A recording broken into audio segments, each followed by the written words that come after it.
J'ai surpris mon épouse avec mon meilleur ami. Celui qui était mon meilleur ami est devenu un rival pour moi. Celui à qui je me confiais, celui à qui je parlais de tous mes secrets est maintenant en relation avec mon épouse. Je ne sais pas ce que je vais faire, maman.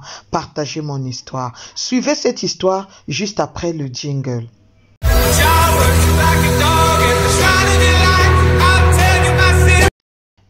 Avant de commencer cette vidéo, bien aimé dans le Seigneur, je tiens à signaler que il y a des gens qui viennent mettre leur numéro de téléphone dans les commentaires pour dire que ce sont les représentants de Maman Claudel. Ce sont des arnaqueurs, ils ont déjà arnaqué plusieurs personnes. S'il vous plaît, ne vous faites pas avoir. Tu veux parler avec Maman Claudel, appelle Maman Claudel ou la liste des représentants. Lorsque tu vas dans la communauté, tu vas voir il y a la liste des représentants de tous les pays là où les gens me représentent. Je ne parle pas avec les gens, je sais pas, qui me viennent mettre leur numéro de téléphone dans les commentaires. Ne vous faites pas avoir, je vous en prie. Soyez un peu vigilants, les arnaqueurs sont partout. Si vous voyez quelqu'un écrire mon numéro de téléphone même dans les commentaires, ne le considérez pas. Tu veux mon numéro de téléphone, va dans la description de cette vidéo ou dans d'autres vidéos, tu verras mon numéro. Ou tu vas voir alors là où je suis en train de parler, tu verras mon numéro est en train de défiler. Alléluia. Que mon Dieu vous bénisse. Bienvenue à tout le monde. Si tu es nouveau ou nouvelle, je te salue au nom de Jésus-Christ de Nazareth.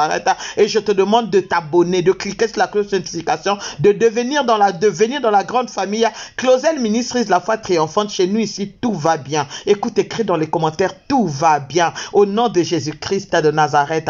Aux anciens abonnés, je vous aime beaucoup. I love you so much. Je vous aime beaucoup. Soyez grandement bénis au nom de Jésus-Christ de Nazareth. L'histoire que j'ai racontée aujourd'hui est très triste. L'histoire que j'ai racontée aujourd'hui est très délicate. Ce frère a besoin de conseils. Ce papa a besoin de conseils. Nous allons lui donner autant de conseils que nous pouvons pour que Dieu puisse se glorifier dans sa vie et dans son couple. Mais suivez la vidéo jusqu'à la fin pour comprendre alors quelle est la raison qui a poussé toutes ces choses. Amen. Alors, Maman Claudel, soyez grandement bénie, maman. Je vous apprécie beaucoup. Merci pour tous les efforts que vous êtes en train de fournir pour vous. Vraiment, maman, que Dieu du ciel vous bénisse. Soyez bénie. Maman, j'ai un problème que j'aimerais vraiment que vous puissiez partager afin que les frères et les sœurs ainsi que les couples puissent alors me conseiller parce que je ne sais pas là où je suis aujourd'hui. Je ne sais pas à quel sein me vouer. J'ai besoin, maman, de vos sages conseils ainsi que de tous les abonnés de la chaîne. Maman, je m'appelle Papa Jacques. Je suis d'origine alors du Congo-Brazzaville.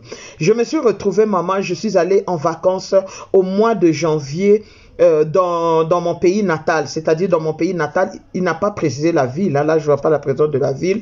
Oui, je me suis retrouvée coincée depuis le mois de mars, avril, mai, juin, jusqu'à maintenant, il n'y a pas très longtemps que je suis rentrée chez moi. Le problème qui s'est fait, c'est que toute la période où j'étais là-bas pendant le confinement, j'ai un ami, maman, qui n'a pas arrêté de m'appeler pour me dire que ma femme était en train de s'évadrouiller, ma femme était en train de sortir avec d'autres femmes, ma femme avait des relations avec d'autres hommes qu'elle faisait rentrer dans la maison. Alors, maman, je n'ai pas compris. Je tiens à signaler qu'avec mon épouse, maman, nous n'avons pas encore d'enfants. Ça fait 7 ans que nous sommes ensemble.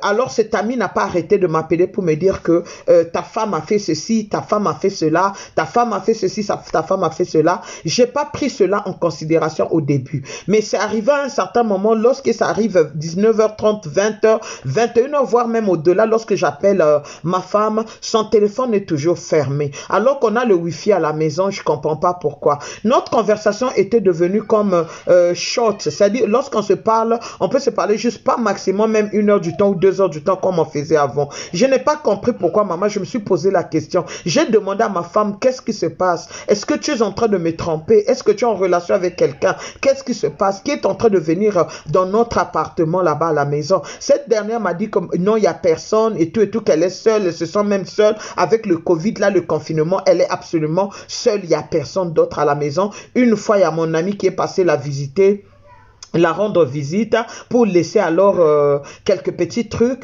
mais après il est passé encore 2 fois pour laisser des provisions pour moi parce que j'ai eu peur de sortir, d'aller dehors. J'ai dit à ma femme, vraiment faut bien te protéger parce que le Covid est réel. Ici les avions sont bloqués, Air France ne passe pas, il n'y a pas d'avion, c'est pas possible que je rentre maintenant, je sais pas quand est-ce on va ouvrir alors le pays. Vraiment je compte sur toi pour être une bonne femme. Maman, j'ai été un homme vraiment où j'étais attentif, je parlais à ma femme, je lui donnais des conseils, conseils, je lui prodiguais des conseils. On se parlait même, on arrivait ma maman à se satisfaire, excusez-moi le terme, au téléphone parce que je parle avec elle, on rigole. Je lui dis, montre-moi, on est en train de rigoler. Est-ce que je peux voir? Est-ce que je peux voir? Et tout vice versa. Elle m'appelle aussi par vidéo pour me demander avec qui tu es là-bas, je vais te voir. Mais depuis un certain moment, dans le mois d'avril, maman, j'ai remarqué que ma femme m'appelait par vidéo avec insistance.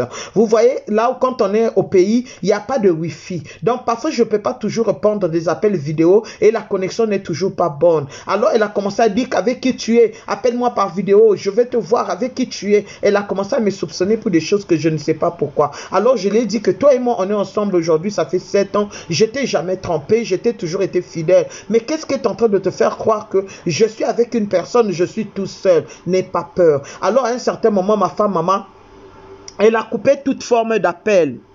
Le fait que je ne prenais pas des appels vidéo, maman, de ma femme, à un certain moment, lorsque moi je l'appelais, elle refusait de décrocher. Et lorsque elle m'appelait, quelquefois je dormais et tout ça, ça nous a mis un peu en contradiction. J'ai dit, bon, je vais rester tranquille et attendre lorsque je vais rentrer, peut-être qu'on pourra discuter de ça, parler de ça. Et mon ami, quand même, il continuait de m'appeler pour me dire, mon ami, tu dois être fort. En tout cas, ta femme, elle a beaucoup changé. Elle n'est plus la femme que toi, tu as connue. Elle est en train vraiment de te tromper. Elle est en relation et tout avec les gens. Maman, ça m'a beaucoup déçu. Et j'avais pris la résolution de ne plus appeler ma femme, de la laisser dans son coin. Et elle aussi non plus par orgueil, parce qu'elle est très orgueilleuse, maman. Je dois vraiment le dire que ma femme est très orgueilleuse. Par orgueil, elle non plus, elle ne m'a pas appelé pour me demander comment j'allais ou comment ça se passe. Elle a seulement commencé à se plaindre auprès de gens pour dire que donc, même si j'étais mort aujourd'hui, j'allais mourir. Il n'allait même pas savoir si je suis vivant. Elle a commencé moi à raconter du n'importe quoi. J'ai dit, je ne vais pas parler pour l'instant. Je vais attendre un peu alors lorsque je vais rentrer. Et lorsqu'on a ouvert, maman, le déconfinement au niveau de Pointe-Noire, j'ai fait alors que je puisse quitter maintenant pour prendre mon vol et rentrer. J'ai pas voulu rentrer aussitôt lorsque tout le monde déjà venait. Alors j'ai remarqué, il y a sa soeur qui dit, ah mais toi tu n'es pas encore rentré. Les autres sont déjà rentrés, on a dit que les vols ont repris. Je voulais pas aussitôt rentrer parce que je savais pas quel engouement il devrait avoir, comment ça devait se passer. Donc j'observais un peu. Alors je suis rentré, maman.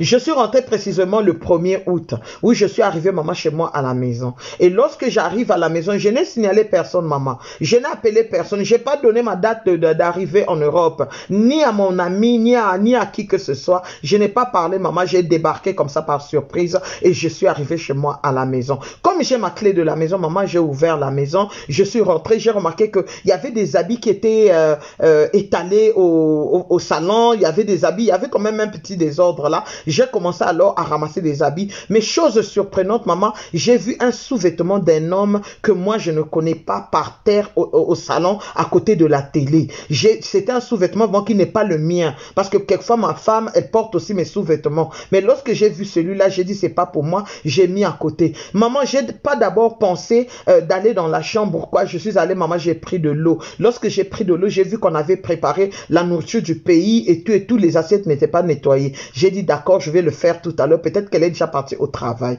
Maman, j'arrive dans la chambre. Quelle est ma grande surprise que de voir mon ami, celui qui m'a dit que ma femme est trompée, avec mon épouse sur mon lit conjugal, en train de dormir. Maman, je joins à ce message la photo que j'ai pu prendre. Maman, je ne sais pas quoi faire. J'ai poussé la porte avec force.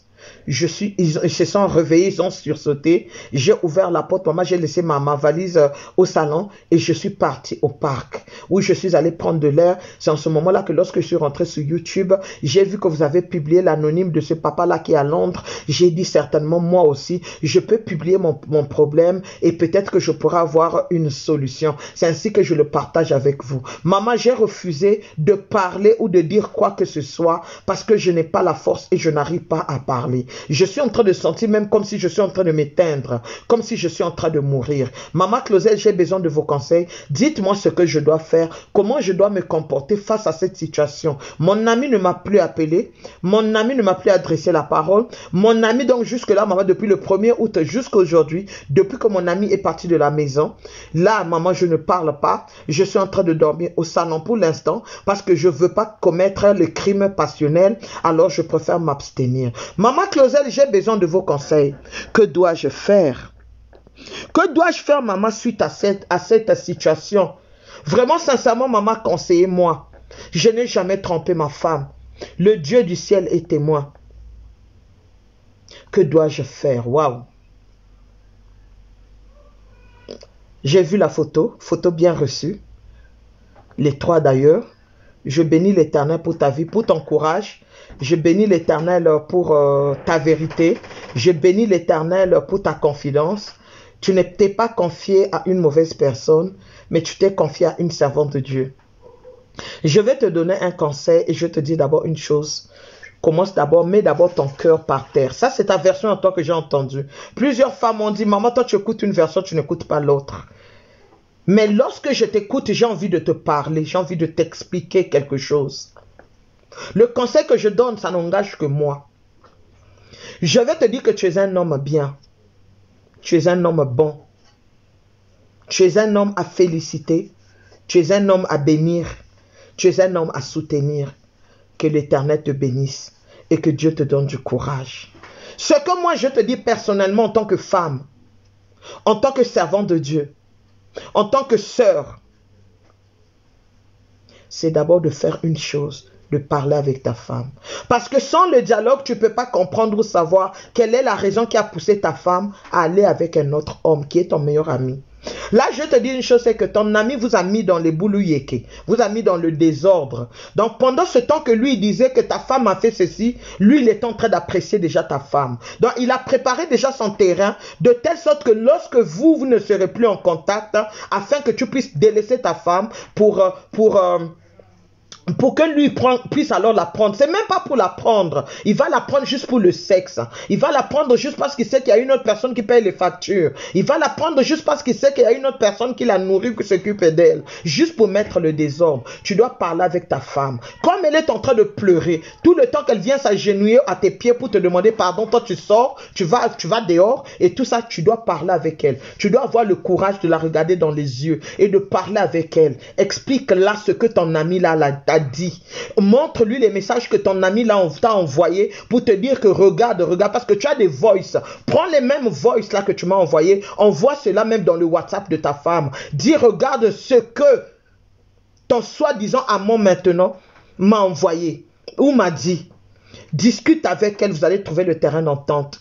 Vous allez prier sur le lit conjugal ou alors même jeter ce lit-là, faire sortir ce lit-là. Vous allez prier, l'Éternel va se lever dans ta vie, l'Éternel va intervenir, l'Éternel va bénir ton lit au nom de Jésus-Christ. Pardonne à ta femme. Ce que j'ai à te dire personnellement, je ne prends pas de parti pris, pardonne à ta femme. Le pardon, c'est une puissance qui libère. Je sais que ce que je te dis, c'est pas facile. D'autres personnes te diront non, parce qu'elle t'a trompé, il faut la mettre dehors. Non, pardonne à ta femme, parce que là, je vois que votre ami là, entre guillemets, il a joué des rôles. Tu ne sais pas ce qu'il a dit à ta femme. Lorsque tu enverras le message à ton épouse aussi t'enverra les messages de ta part que toi tu as envoyé à ton ami. Il va aussi trouver alors. Tu verras ce qui va se faire seulement. Je te demande de pardonner et que la paix du Seigneur soit dans ton cœur. Je vais parler avec ton épouse. Je vais prier avec toi. J'ai besoin que tu m'envoies le numéro de ta femme que je ne t'ai pas encore demandé. Je vais faire l'intermédiaire. Nous allons prier et le Dieu d'Israël va se glorifier. Voilà pourquoi je vais prier pour toi maintenant au nom de Jésus-Christ de Nazareth. Que Jéhovah Shalom te donne la paix. Que l'Éternel mon Dieu rentre dans ton cœur. Que l'Éternel mon Dieu s'occupe de ton couple. La Bible dit, Seigneur Jésus-Christ de Nazareth, que le mariage soit honoré de tous. Tu as honoré ta femme. Tu as béni ta femme. Mais le lit conjugal est souillé. Je plaide le sang de l'agneau immolé sur ce lit conjugal. Je plaide le sang de Jésus-Christ sur ce lit conjugal. Je plaide le sang de l'agneau immolé sur ce lit conjugal. Et j'appelle la présence du Saint-Esprit de Dieu de régner dans ce lit et de brûler toute forme de fétiche que cet homme a fait. Merci Saint-Esprit de Dieu. Toute forme d'envoûtement dont ce monsieur a usé pour venir détruire ton foyer, que le feu du Saint-Esprit de Dieu s'allume. Brûle et carbonise by fire, by force, au nom puissant de Jésus-Christ de Nazareth. Et que le Saint-Esprit de Dieu rentre dans ton cœur maintenant que tu écoutes ma voix, parce que je t'ai pas encore répondu. Que le Saint-Esprit de Dieu te donne la paix, te donne la paix, te donne la paix au nom de Jésus-Christ de Nazareth. Tu as le droit d'être calme. Tu as le droit d'être calme. Tu as le droit d'être heureux au nom de Jésus-Christ. Que le Saint-Esprit de Dieu efface ce film de ta mémoire au nom de Jésus-Christ. Et que le Saint-Esprit de Dieu te relève à partir d'aujourd'hui au nom de Jésus-Christ de Nazareth. Que les anges chargés du mariage puissent te conseiller, te parler, t'éduquer encore te soutenir dans le nom de Jésus-Christ de Nazareth. Que mon Dieu te bénisse et que ta femme puisse alors apprendre à se rabaisser et à demander pardon afin que votre couple puisse aller de l'avant dans le nom suprême de Jésus-Christ de Nazareth et que la complicité revienne dans votre couple au nom de Jésus-Christ de Nazareth et que toutes choses deviennent anciennes au nom puissant de Jésus-Christ de Nazareth. Que le feu du Saint-Esprit de Dieu soit alors votre flamme d'amour au nom puissant de Jésus-Christ. J'ai ainsi prié avec foi et action de grâce. Je dis merci Seigneur Jésus-Christ. Amen, amen, amen. Commentez ce couple s'il vous plaît. Ils ont besoin de vos commentaires. Mettez les commentaires, mettez les conseils dans les commentaires. Ils vont lire, ils vont écouter et l'Éternel, le Dieu d'Israël, vous bénira. Shalom.